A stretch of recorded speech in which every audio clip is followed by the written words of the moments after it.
Si vous voulez tout apprendre sur les bombes atomiques pendant la Seconde Guerre mondiale, comment elles ont été créées, comment elles ont été utilisées, mon livre Atomo como Arma est fait pour vous. D'accord ? Disponible sur Wiclap et Amazon, pour un exemplaire dédicacé, envoyez-moi un email avec votre code postal pour calculer les frais de port. Encore une question ici de l'un de nos membres, cette fois-ci Luis Sergio Grossi, qui a envoyé ceci. Regardez. Bonjour mon cher. Quel est votre avis ? Dans l'hypothèse où les Allemands auraient occupé Moscou avant l'hiver le plus rigoureux, l'issue de l'opération Barbarossa aurait pu être différente, et peut-être que la guerre dans son ensemble aurait pu être différente, aurait pu se dérouler autrement. Bien à vous.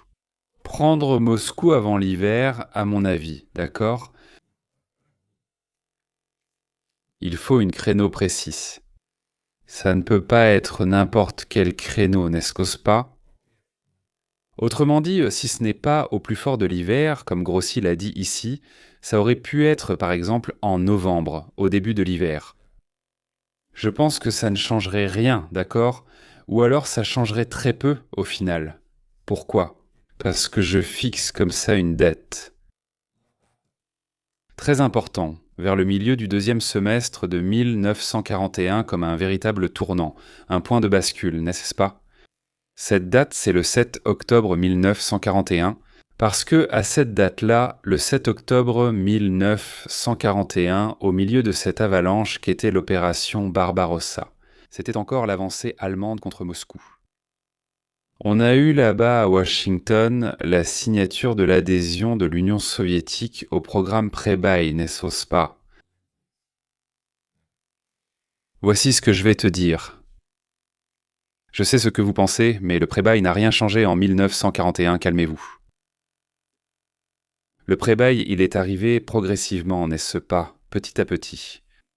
Il est vraiment arrivé en fait à la fin de 1942 début 1943. Mais ce n'est pas ça, n'est-ce pas ?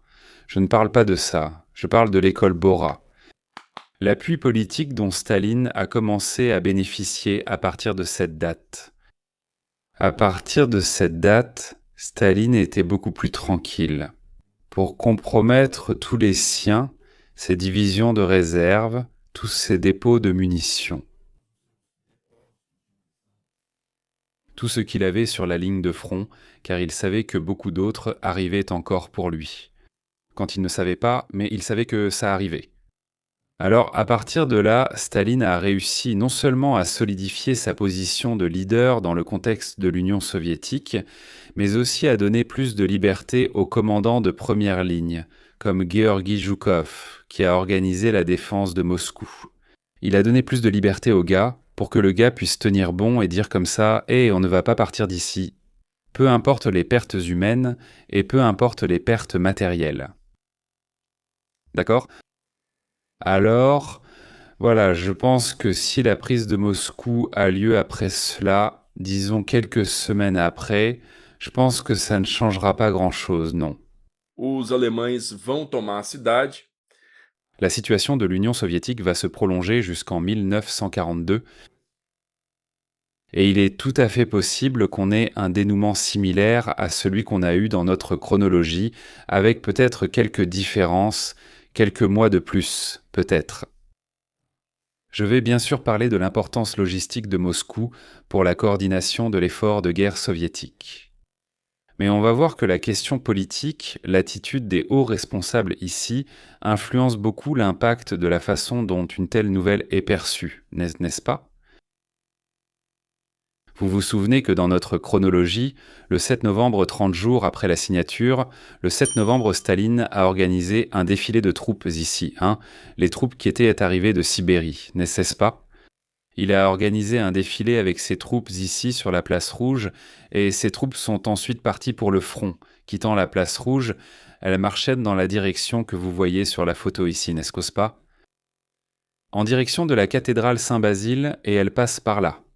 Elles se divisent, je crois, mais la plupart passent entre le Kremlin et la cathédrale Saint-Basile. Il y a un grand pont là-bas. Eh bien, qu'est-ce que j'en pense, mec ? Je pense que si cette chute de Moscou était arrivée avant la signature du pré-bail, elle aurait effectivement pu avoir une influence bien plus grande sur le déroulement des événements. D'accord ? Et là, tu dois comprendre une chose. L'Union soviétique, dans cet intervalle avant la signature du pré-bail, n'aurait pas eu une relation aussi solide avec les États-Unis. Cette photo ici, par exemple, montre Vyacheslav Molotov, lors de son voyage, le premier voyage d'un dirigeant soviétique aux États-Unis, en mai 1942. Molotov est allé discuter avec Roosevelt, venant d'un pays qui, les années précédentes, avait à peine été reconnu par les États-Unis. Alors, O, la situation de l'Union soviétique à cette époque était déjà beaucoup plus solide. Mais qu'en aurait-il été de l'Union soviétique à une période antérieure à celle-ci, n'est-ce pas? Je veux te montrer la carte de l'opération Barbarossa pour qu'on comprenne où je veux en venir. Vous voyez ici la ligne de départ de l'offensive, le 22 juin, et ici cette ligne bleue solide, le 25 août. C'est encore la fin de l'été, mec. Pour de vrai, c'est encore la fin de l'été. Et regarde ici comment est ce Moscou. Laisse-moi zoomer ici pour que vous puissiez voir. Dans cette zone ici, des opérations du groupe d'armées centre, n'est-ce pas? Regarde comment le groupe d'armées centre, entre cette ligne et cette ligne ici, a avancé de manière, comme ça, brutale. Comment il a avancé de façon complètement presque impossible à arrêter, n'est-ce pas? Jusqu'à capturer Smolensk. Et Smolensk est capturé le 31 juillet. C'est que Smolensk s'est capturé. Regarde ça ici, Smolensk. Smolensk était considéré, tu vois, dans la planification militaire allemande comme la moitié du chemin entre le point de départ et Moscou. Vous voyez ici, une ligne. Tracez une ligne depuis Suwałk, en passant par Smolensk, jusqu'à Moscou. Vous voyez qu'en pratique, ce n'est pas vraiment la moitié du chemin. C'est plus proche de Moscou que du point de départ, non? Mais les Allemands considéraient que Smolensk était la moitié du chemin. Pour arriver jusqu'ici, il a donc fallu environ 6 semaines de combat. Du 22 juin au 31 juillet, 6 semaines de combat. Le terrain ici est plus petit, mais la logistique allemande sera pire. N'est-ce pas? Alors, est-ce que maintenir la pression comme elle était exercée jusqu'à présent contre Moscou, avec les deux groupes Panzer ici, le groupe Panzer II de Guderian et le groupe Panzer III de Hoth, au lieu que le 21 août 41 dans notre chronologie, ils aient été détournés, l'un vers le nord et l'autre vers le sud. S'ils avaient continué tout droit ici, vers Moscou, et s'ils avaient maintenu la direction originale. Est-il possible qu'avec 6 semaines de plus, Moscou aurait été dans la ligne de mire des Allemands, c'est-à-dire vers le 15 septembre? Parce que vous allez vous rappeler que Guderian a dévié ici vers le sud, parce qu'il y avait ce saillant ici. Regardez, de l'armée rouge avec les armées de Potapov, Lassov et Kuznetsov ici, au sud des marais de Pripyat, ce qui inquiétait beaucoup Hitler. Et un autre fait, c'est que la Wehrmacht a rencontré une deuxième vague de troupes de l'armée rouge là-bas, et s'est rendu compte que le coup final ne pourrait pas encore être porté en 1941. Hitler, donc, a tourné l'attention principale de l'offensive vers les objectifs économiques, qui seraient ici l'Ukraine, et aussi le Caucase, c'est-à-dire la nourriture et le pétrole. Reléguant ainsi l'objectif stratégique de Moscou au second plan. D'accord? Mais les gars, ceci est une photo de Moscou en 1941, en septembre. C'est bien la rue Tverskaya, l'une des principales avenues de la ville. Et vous voyez que le temps est encore dégagé, il y a un ciel bleu ici, et ce serait à peu près cet aspect de la ville et du temps si les Allemands arrivèrent à Moscou à la mi-septembre. Disons la seconde quinzaine de septembre. Ce serait une situation totalement différente de celle qu'ils ont affrontée au début du mois de décembre, quand ils sont effectivement arrivés là-bas. Déjà après une période de pluie, n'est-ce pas, qui, en octobre et novembre, a couvert l'Union soviétique, et aussi après le début de l'hiver, lorsque le sol s'est durci. Mais là aussi, le froid est devenu extrêmement intense, avec les soldats allemands qui n'étaient pas préparés à cela. Ils n'étaient pas préparés logistiquement à cela. Les vêtements chauds n'avaient pas été distribués, d'accord ?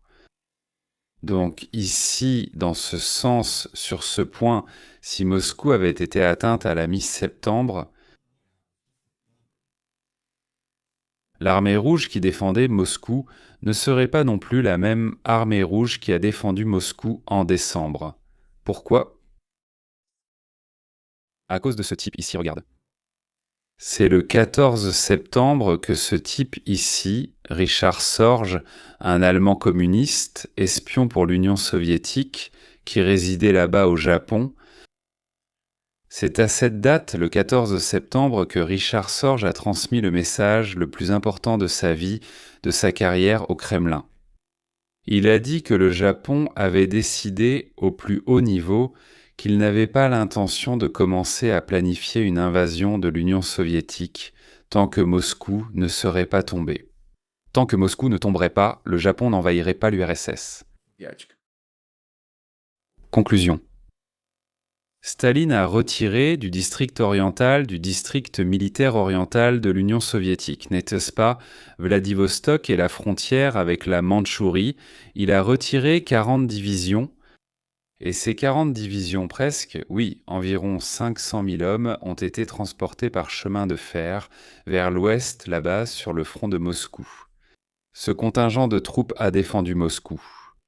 Mais si les Allemands étaient arrivés à Moscou dès septembre, ce rapport de Sorge n'aurait servi à rien, n'est-ce pas, parce que la ville aurait déjà été attaquée. Il aurait de toute façon fallu retirer ses troupes si la décision avait été prise, ce qui reste difficile à cause de la menace d'une invasion japonaise, surtout avec la ville attaquée. Donc il est tout à fait possible que la défense de Moscou n'ait pas été aussi compacte et aussi déterminée qu'elle l'a été en réalité. D'autant plus qu'il existait déjà tout le plan de transfert du gouvernement de Moscou vers Kuibychev, d'accord ? Donc Kuibychev, qui est aujourd'hui Samara, si ma mémoire est bonne, devait accueillir le gouvernement de Staline, tout le cabinet, tout le Conseil suprême de l'Union soviétique. Tout avait déjà été préparé pour transférer la capitale à Kuibychev ou Samara. De cette manière, je ne considère pas impossible que Moscou aurait pu tomber en 1941 après un démantèlement continu.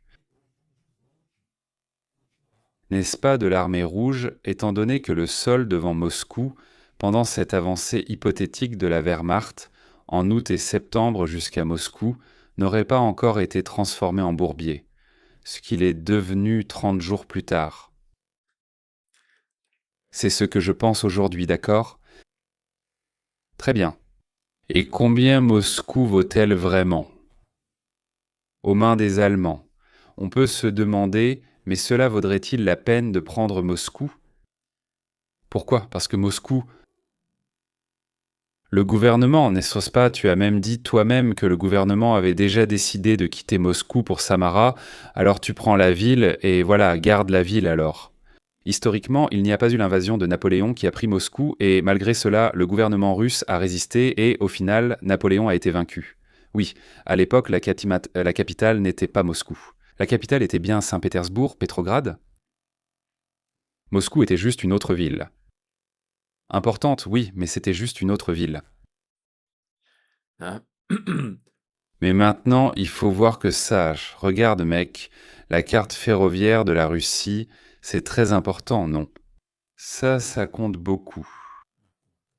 Ce qui ne comptait pas en 1812, la carte ferroviaire de la Russie.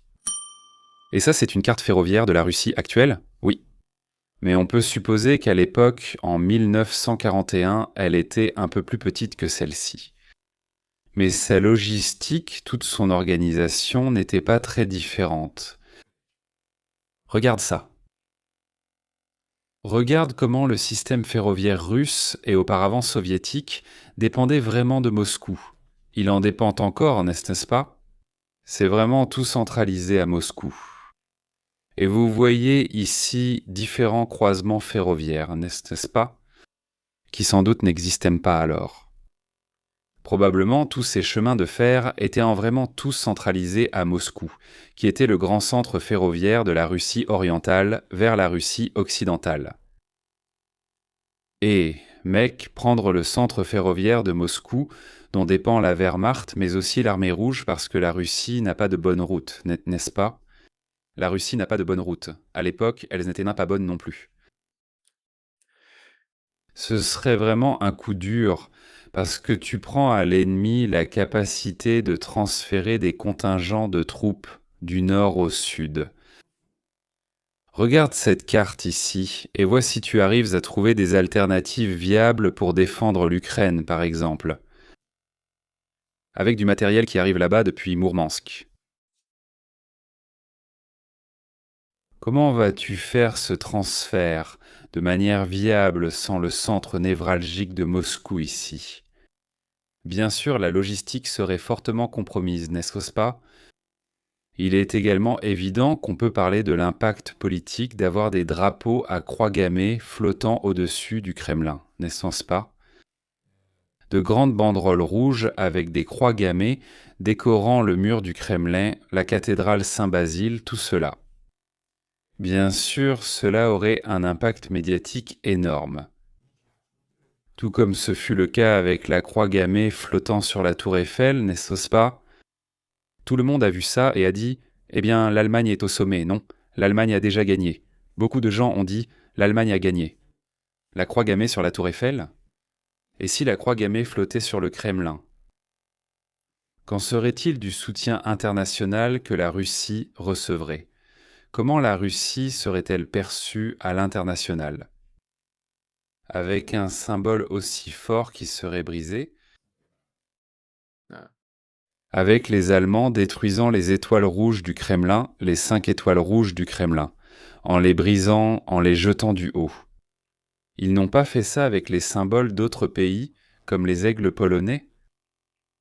Bien sûr qu'ils allaient en filmer ça, eux en train de couper la hampe de ces étoiles et de les faire tomber au sol, puis de les remplacer par une croix gammée là-haut. Je veux dire, ce serait un grand coup publicitaire. N'est-ce pas? Alors, cela voudrait-il dire que l'Union soviétique s'effondrerait instantanément? Non, ce n'est pas le cas.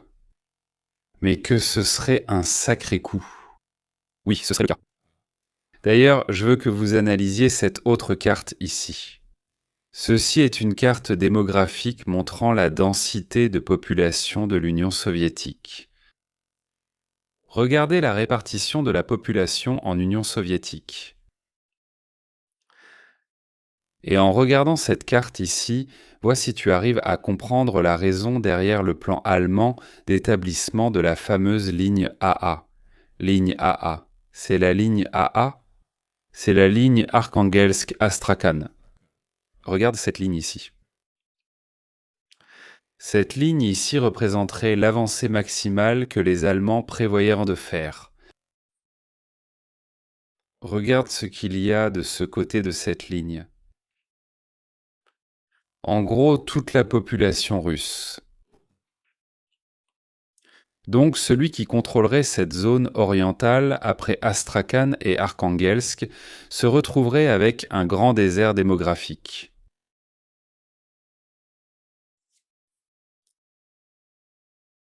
Tu comprends? Et comment cela aurait-il un impact sur l'Union soviétique en 1942? 42.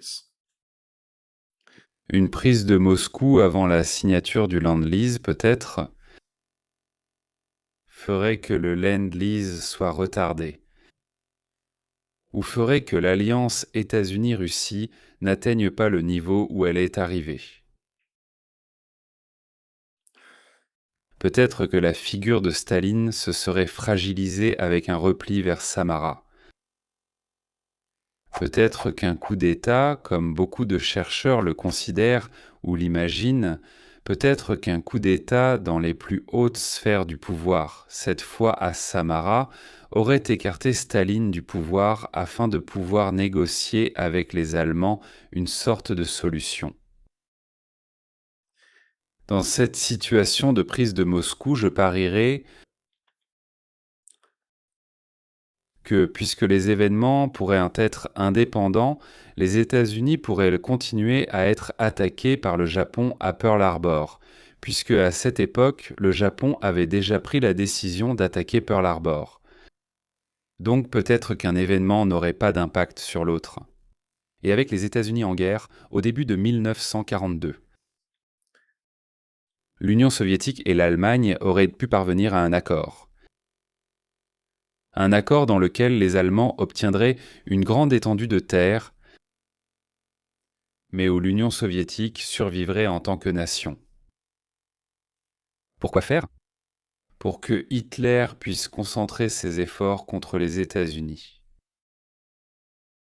Beaucoup de gens considèrent déjà cela, je l'ai même lu sur plusieurs forums. C'est une possibilité, n'est-ce pas ? Je crois que c'est une voie qui aurait pu être suivie. Mais est-ce qu'une chute de Moscou entraînerait la chute immédiate de l'Union soviétique ? Personnellement, j'en doute beaucoup.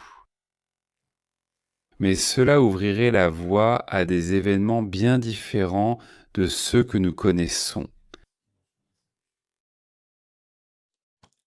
Et alors ? Tu es d'accord avec moi ? Tu n'es pas d'accord ? Tu avais déjà pensé à ce scénario ? Dis-nous tout dans les commentaires. Si tu as aimé cette vidéo, partage-la avec tes amis, mais mets-nous aussi un pouce bleu. Et n'oublie pas de t'abonner à la Salade Guerra pour ne rien rater. Je vais m'arrêter ici. Merci encore pour ton audience et reçois une grande accolade de la Salade Guerra.